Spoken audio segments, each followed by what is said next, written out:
আসসালামু আলাইকুম। যারা স্বাস্থ্য সচেতন আছেন তাদের জন্য আছে মিস্টার নুডলসের লো ফ্যাট সলিউশন।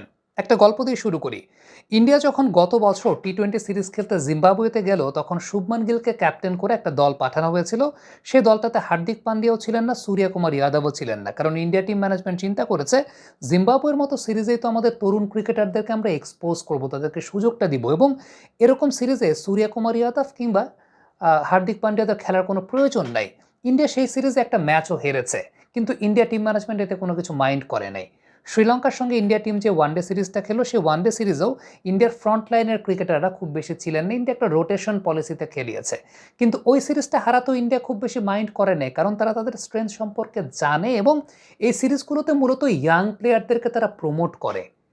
মেহেদী হাসান মিরাজকে নিয়ে যদি আমরা কথা বলি, তাহলে বলতে হবে মেহেদী হাসান মিরাজকে আমরা সারা জীবন সাকিব আল হাসানের ছায়াতলেই রাখতে চেয়েছি। বিশেষ করে একটু নন ইম্পর্টেন্ট সিরিজগুলোতে যখন সাকিব আল হাসান ছুটি চাইতেন, তখন আমরা উল্টো সাকিব আল হাসানকে ব্লেম করতাম যে সাকিব আল হাসানের দেশপ্রেম নাই, তিনি ফিতা কাটতে যাচ্ছেন, তিনি শ্বশুরবাড়ি যাচ্ছেন, তার টাকার অনেক লোভ, এবং ফলশ্রুতিতে সাকিবই মেইন বোলার হিসেবে খেলতেন, সাকিবই মেইন ব্যাটসম্যান হিসেবে খেলতেন। মেহেদী হাসান মিরাজকে কখনো আমরা as a batsman, as a bowler, as an all-rounding character হিসাবে ফ্লারিশ করার সে সময়টাতে সুযোগ দিইনি। আমি একটু ম্যাচ বাই ম্যাচ যদি বলি, তাহলে 2018 সালে জিম্বাবুয়ের সঙ্গে 2টা ওয়ানডে বাংলাদেশ খেলেছিল, সেটা ট্রাই সিরিজের ম্যাচ ছিল। ডেফিনেটলি সেটা খুব ইম্পর্ট্যান্ট একটা ফ্যাক্টর ছিল, যে কারণে সাকিবকে খেলতেই হয়েছে। বাট 21 সালে যদি চিন্তা করেন, জিম্বাবুয়ের সঙ্গে 3টা ওয়ানডে, যেখানে সাকিব আল হাসানের খেলার কোনো প্রয়োজন ছিল না, সাকিবকে খেলতে হয়েছে। একটা ম্যাচে তিনি 5 উইকেট পেয়ে জিম্বাবুয়েকে ধসিয়ে দিয়েছেন। 2022 সালে আফগানিস্তানের সঙ্গে 3টা ওয়ানডে, এটাও সাকিব আল হাসানের খেলার কোনো প্রয়োজন ছিল না। 2023 সালে আয়ারল্যান্ডের সঙ্গে ওয়ানডে, সেটাও সাকিব আল হাসানের খেলার কোনো প্রয়োজন ছিল না। ইভেন আপনি যদি আমাকে বলতে বলেন, তাহলে 2023 সালে ওয়েস্ট ইন্ডিজের সঙ্গে ওয়ানডে, সেটাও সাকিব আল হাসানের খেলার কোনো প্রয়োজন ছিল না। ওই সময়টায় যদি আপনি মেহেদী হাসান মিরাজকে মেইন রোলটা দিতেন, as a main batter, as a main bowler, আপনি তাকে ফ্লারিশ করার সুযোগ দিতেন, এখন আপনার এই প্রশ্নটা তুলতে হতো না যে মেহেদী হাসান মিরাজ অলরাউন্ডার হিসাবে গড়ে ওঠে নাই। তাকে অলরাউন্ডার হিসাবে কি আসলে আমরা গড়ে তুলতে পেরেছি কিনা, এটা আসলে সবচেয়ে বড় প্রশ্নের জায়গা। দেখেন, as a wicket taking bowler Mehedi Hasan মিরাজকে আইসিসির টুর্নামেন্টগুলোতে আমরা আসলে কখনো ওইভাবে ফ্লারিশ হতে দেখি নাই। যদি চিন্তা করেন, 2023 বিশ্বকাপে তার বোলিং অ্যাভারেজটা প্রতি 40 রানে একটা উইকেট পেয়েছেন, 2023 এশিয়া কাপে প্রতি 53 রানে একটা উইকেট পেয়েছেন, 2019 ওয়ার্ল্ড কাপে প্রতি 56 রানে একটা উইকেট পেয়েছেন। এখন পর্যন্ত এই টুর্নামেন্টে মেহেদী হাসান মিরাজ উইকেট পান নাই চ্যাম্পিয়ন্স ট্রফিতে। এই যে সাদা বলের ক্রিকেটে উইকেট টেকিং রোলটা প্লে করার জন্য যেভাবে ফ্লারিশ করতে দেওয়া প্রয়োজন, সেই কাজটা মেহেদী হাসান মিরাজের আসলে প্রয়োজন পড়েনি। কারণ খুব সিম্পল ব্যাপার চিন্তা করেন, একটা পার্টনারশিপ জমে গেছে। বাঁহাতি একজন অর্থোডক্স অফ স্পিনার, তিনি আসবেন, এসে অ্যারাউন্ড দ্য উইকেট একটা বল করবেন, আর্মার ডেলিভারি হবে, লো হবে বলটা, আউট হয়ে যাবেন batsman. Shakib Al Hasan, he has been doing this for Bangladesh, এবং তিনি এই কাজটাই করেছেন। আলটিমেটলি মিরাজকে খুব বেশি ফ্লারিশ করার সুযোগ হয় নাই। এখন হ্যাঁ, বড় টিমের সঙ্গে যখন খেলবে তখন তো সাকিব আল হাসানই খেলবেন। বাট আমার প্রসঙ্গের জায়গাটা ওইখানেই ছিল, যে যখন জিম্বাবুয়ের সঙ্গে, যখন আফগানিস্তানের সঙ্গে, এই যে আমি 21-23 সালের যে ঘটনাগুলো বললাম, 22 সালের যে ঘটনাগুলো বললাম, এই সময়টাতে আপনার দরকার ছিল না। সাকিব আল হাসান তার ক্যারিয়ারের শেষের দিকে তিনি শুধু ইম্পর্টেন্ট ম্যাচগুলো খেলবেন, ইম্পর্টেন্ট টুর্নামেন্টের জন্য নিজেকে ফিট রাখবেন।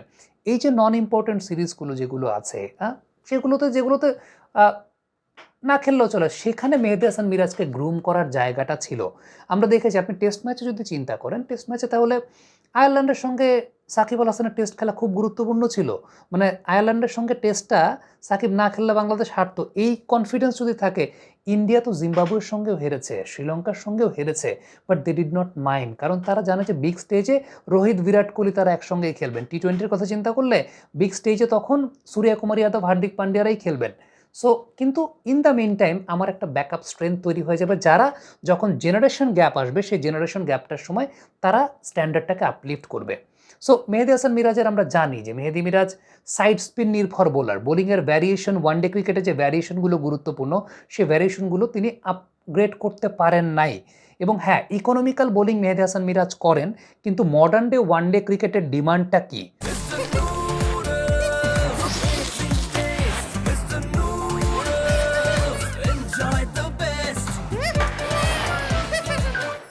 মডার্ন ডে ওয়ানডে ক্রিকেটের ডিমান্ডটা আসলে উইকেট পারচেজ করতে হবে। দেখেন রবিচন্দ্রন আশ্বিনকে কিন্তু আলটিমেটলি ইন্ডিয়া ঠিক এই কারণেই ওয়ানডে সেট আপে নেয় নাই, বা ওয়ানডে সেট আপে তারা মাঝখানের সময়গুলোতে তারা বাদ দিয়েছিল। কেন বাদ দিয়েছিল? কারণ তারা প্রেফার করেছিল কুলদীপ যাদবের মতো উইকেট টেকিং বোলারকে, চাহালের মতো উইকেট টেকিং বোলারকে, আকসার wicket taking bowler. So it's very important নাওয়াডেজ যে আপনি উইকেট পারচেস করার ক্যাপাবিলিটিটা আসলে অর্জন করতে হবে। এখন উইকেট পারচেস করার কাজগুলো, ব্রেক থ্রুর কাজগুলো তো সবসময় সাকিব আল হাসানই করে দিয়েছেন। হ্যাঁ, মিরাজকেও কিন্তু আমরা কার্যকরভাবে ব্যবহার করেছি। সাউথ আফ্রিকা সিরিজে আমার মনে আছে তামিম ইকবাল যখন ক্যাপ্টেন ছিলেন, মিরাজকেও কার্যকরভাবে বোলিং করেছেন, মিরাজকে তখন ওভার স্পিন করতে দেখা গেছে। বাট সামহাও এই জায়গাগুলো আমার কাছে মনে হয় কি এই স্কিলের জায়গাগুলো সামহাও মরচে পড়ে যায়।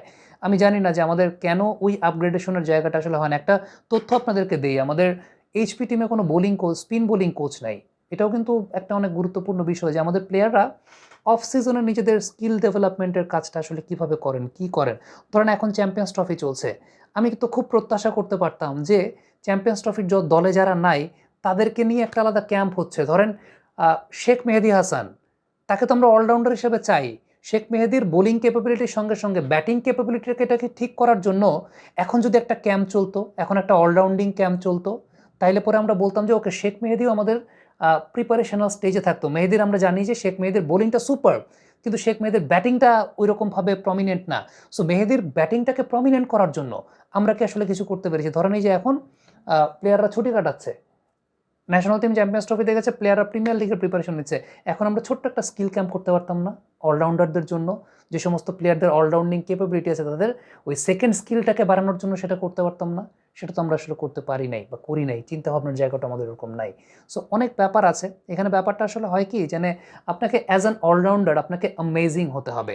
ঠিক যেমনভাবে মিস্টার নুডলসের আছে অ্যামেজিং টেস্ট, আছে magic masala, chicken Korean spicy, Korean kimchi. যারা ক্যালোরি সচেতন তাদের জন্য আছে মিস্টার নুডলসের লো ফ্যাট সলিউশন। ঘরে এবং ঘরের বাইরে ঝটপট নাস্তার জন্য আছে মিস্টার নুডলসের কাপ নুডলস। এটা একদম amazing test, so enjoy the best. কিন্তু সত্যিকারের অর্থে এই যে অ্যামেজিং টেস্টটা, অলরাউন্ডিং ক্যাপাবিলিটির যে ভ্যারিয়াস টেস্টটা মিস্টার নুডলসের মতো, সেটা কিন্তু আমরা আমাদের ন্যাশনাল সার্কিটে পাচ্ছি না, আমাদের অলরাউন্ডারই নাই। সো অলরাউন্ডিং ক্যাম্প করাটা আসলে খুব গুরুত্বপূর্ণ, যে আপনি কোনো একটা প্লেয়ারের একটা ফার্স্ট স্কিল আছে, সেকেন্ড স্কিলটাকে বাড়ানো, কিংবা কোনো একটা প্লেয়ারের কোনো একটা ডিফারেন্ট ফরম্যাটের স্কিল নিয়ে আলাদা করে কাজ করা, এই জায়গাগুলো আসলে খুব ইম্পর্টেন্ট। এবং ইন্ডিয়া যেভাবে আসলে এইচপির তাদের স্কিল ট্রেনিং ক্যাম্পগুলো করে, এগুলো আপনি চাইলে অনেক কিছু অনুকরণ করতে পারেন, অনুকরণ করতে তো সমস্যার কোনো কিছু নাই। বাট আমরা আসলে আদৌ কতটুকু ভাবি এসব ব্যাপার নিয়ে? এবং প্লেয়াররাও নিজেদের স্কিলগুলোকে, মিরাজ মাঝখানে দেখছিলাম যে দুসরা শিখছেন, বাট এটা একদিনের প্রসিডিউর না। মানে এইখানে কখনো কখনো কিছু কিছু জায়গায় একটা কাজ করতে হয়, তা হচ্ছে আপনি ন্যাশনাল টিমের সার্কিটে, ধরেন মেহেদী হাসান মিরাজ টি-20 টিমের সার্কিটে আমরা দেখলাম যে ইন্ডিয়াতে তাকে নিয়ে যাওয়া হয়েছে। মিরাজ নিজের প্রায়োরিটি সেট করাটা খুব গুরুত্বপূর্ণ, যে টি-20 সিরিজ যখন বাংলাদেশ খেলছে আমি আমার স্কিল নিয়ে কাজ করব। নট দ্যাট যে আমারও টি-20 টিমে থাকতে হবে, ম্যাচ খেলি বা না খেলি 15 জনের স্কোয়াডে থাকতে হবে। আমার কাছে মনে হচ্ছে এই জায়গা থেকে বেরিয়ে এসে মিরাজ আমাদের ওয়ানডে এবং টেস্টের জন্য খুবই প্রমিনেন্ট অস্ত্র। তো উনার তো এত বেশি সিরিজের সঙ্গে ইনভলভমেন্ট থাকে, স্কিল ট্রেনিং করার জায়গাটা খুব বেশি থাকে না, স্কিল আপগ্রেড করার জায়গাটা খুব বেশি থাকে না। সো এই প্রায়োরিটিটাও বোঝা খুব জরুরি, যে আমি কি 3 ফরম্যাটে খেলবো। 3 ফরম্যাট আপনি যখন খেলবেন, আপনার ন্যাশনাল টিমের ইনভলভমেন্ট বা আপনার বিজনেসটা এত বেশি থাকবে, আপনি স্কিল নিয়ে কাজ করার সুযোগ খুব বেশি পাবেন না, স্কিল নিয়ে কাজ করার সময় খুব বেশি পাবেন না। সো ফ্যাক্টর জায়গাটা আপনার প্রায়োরিটি সেট করাটাও খুব গুরুত্বপূর্ণ, যে আপনি আপনার স্কিল নিয়ে কাজ করবেন কোন সময়টাতে। যখন ন্যাশনাল টিম টি-20 খেলছে আপনি আপনার বোলিং স্কিল নিয়ে কাজ করবেন, আপনি দুসরা শিখবেন, আপনি ওভার স্পিন নিয়ে কাজ করবেন, আপনি জোরে বল করা শিখবেন। সো অনেক ব্যাপার আছে আসলে যেগুলো প্লেয়ারদের নিজেদের সচেতনতা তো আসলে খুব গুরুত্বপূর্ণ, এবং সিলেক্টরদেরও এই জায়গাগুলো খুব চিন্তা করা দরকার, যে প্লেয়ারদেরকে নাওয়াডেজ 3 ফরম্যাটের ক্রিকেট খেলা হয়, প্লেয়ারদেরকে নিজের স্কিল আপগ্রেডেশনের সুযোগটাও দেওয়াটা খুব গুরুত্বপূর্ণ। কমেন্ট বক্সে আপনাদের মন্তব্য মতামত জানতে চাই।